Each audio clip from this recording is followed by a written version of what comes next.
All right, let's dive right into this explainer and unpack the absolutely mind-boggling escalation of Monkey D. Luffy. I mean, we are talking about a journey from a simple kid floating in a barrel to a literal emperor of the sea. If you've been following along, you know his growth is nothing short of exponential. But how exactly did a teenager from the East Blue climb to the absolute pinnacle of the pirate world? Well, today, we're going to break down the mechanics of his power, layer by layer, to truly understand what makes him such a terrifying force to the world government. To really wrap our heads around this wild power scaling, we're going to break it down into 5 key areas: the 3 billion berry emperor, physical prowess and instincts, the power of charisma, mastery of haki, and finally, his devil fruit and gears. Starting things off with Section 1, the 3 billion berry emperor. At just 19 years old, Luffy holds a bounty that is, quite frankly, staggering: 3 billion berries. To put that into perspective, it's the 9th largest recorded bounty in the entire world. He is sitting comfortably alongside literal legends, holding a bounty equal to his fellow worst generation rivals, and surpassed only by the likes of former and current legacy emperors, Mihawk, and the Pirate King himself, Goldie Roger. And his rise has been incredibly fast, meteoric really. He starts with a solid 30 million in the East Blue, but then he actively declares war on the world government in Enies lobby, right? Boom, 300 million. Fast forward to him crashing Big Mom's tea party at Whole Cake Island, he skyrockets to 1.5 billion and gets dubbed the 5th Emperor. And finally, after toppling Kaido in Wano, he hits that unbelievable 3 billion mark. In less than 3 years of sailing, he has basically systematically conquered strongholds and completely destabilized the 3 great powers.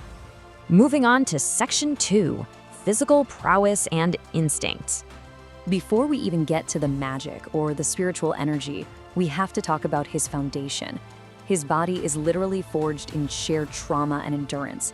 These aren't just your standard durability feats, they are straight-up survival stories. Take Impel down. He survived Magellan's lethal poison, a process that actually cost him years of his lifespan, entirely through sheer screaming willpower and Ivanka's hormones. Or his fight with Katakuri. He fought for over 9 continuous hours with a gruesomely pierced torso. And in Wano, he took direct, earth-shattering mace strikes from Kaido and somehow managed to remain conscious. It just goes to show, his true power starts with an absolute unyielding refusal to stay down. Now, there is a pretty hilarious juxtaposition to his character. On a normal day, he's a total glutton who will squander a week's ship rations just trying to cook, and let's be honest, he draws some truly terrible Jolly Rogers. But in combat, the guy is an absolute savant. His battle instincts kick in instantly. He can perfectly pinpoint the real Mr. 3 hiding in a massive horde of wax clones, or instantly figure out how to ricochet his attacks off walls to bypass Enel's future sight.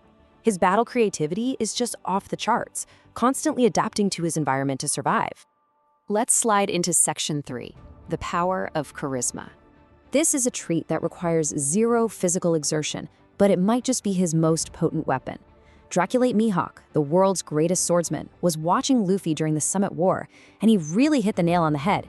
He noted that it wasn't punches or speed making Luffy a supreme threat. It was his uncanny ability to naturally draw people to his side. His totally unapologetic willingness to help his friends naturally turns even hardened enemies into fiercely loyal allies. In our world, we'd call that elite networking and empathy. But on the grand line, it's basically the ultimate superpower. And we see this happen over and over. He instantly gains the respect of the legendary Whitebeard pirates at Marineford just by charging in to save Ace. He turns former enemies like Boa Hancock and Jimby into some of his absolute biggest supporters. Heck, on Dressrosa, his actions rallied an entire coliseum of gladiators and pirates into pledging their lives to him, forming the massive 5,640-strong Straw Hat Grand Fleet. So the big takeaway here is that his charisma is a massive power multiplier. He literally builds armies out of strangers just by being himself.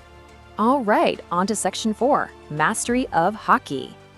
Building on that incredible willpower, we get to haki. This is a spiritual discipline that lets users sense others, create invisible armor, and exert their will over the weak. Now, under the training of the legendary Silvers Rayleigh, Luffy mastered the basics of this system in just a year and a half. A year and a half. That is a ridiculously fast learning curve for a magic system that takes most veterans decades to figure out. But, of course, the basics weren't enough for him. Through some absolutely grueling, near-death combat in the New World, he pushed all 3 types to their extreme advanced limits. For observation haki, fighting Katakuri forced him to literally learn how to see seconds into the future. For armament, his time in Udon prison taught him internal destruction, meaning he can completely destroy a target from the inside out without even making physical contact.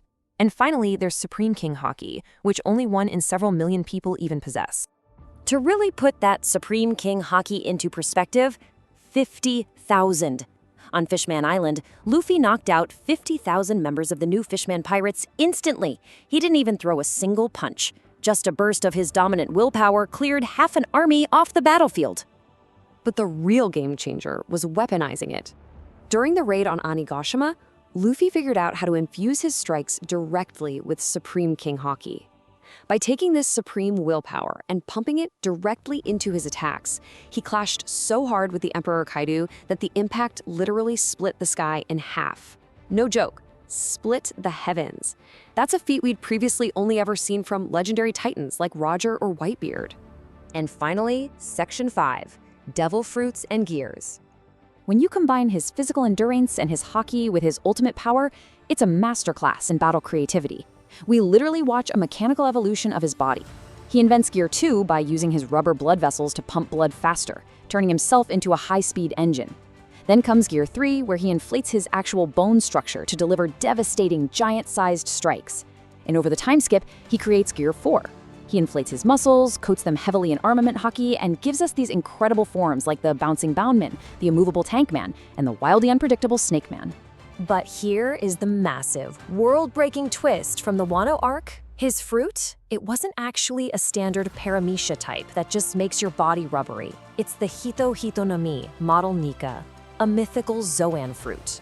So instead of just altering his physical form, it houses the spirit of a legendary transformation. The world government went to massive lengths to hide this because it allows the user to become an incarnation of the sun god Nika, a mythical warrior of liberation who fights with pure freedom and brings smiles to people's faces. And that brings us to the Awakening. Gear 5. In this state, his physical power hits its absolute peak, and his fighting style becomes, well, totally cartoonish. His freedom in combat is literally limited only by his imagination. He's out there grabbing actual lightning bolts out of the sky, turning the ground into rubber to bounce lethal attacks right back at Kaido, and just entirely defying the laws of physics. It's the ultimate combination of a Zoan transformation and paramecia environment manipulation, all rolled into one brilliantly absurd package. So, as we wrap up this explainer, you really have to take a step back. We are looking at a 19-year-old pirate who has conquered death, mastered every single form of spiritual energy, and awakened a power that the highest authorities in the world are absolutely terrified of. It leaves us with one final thrilling question, one Kaido himself practically asked during their clash. Now that he has awakened his ultimate freedom, what limits, if any, are left for Monkey D. Luffy to shatter?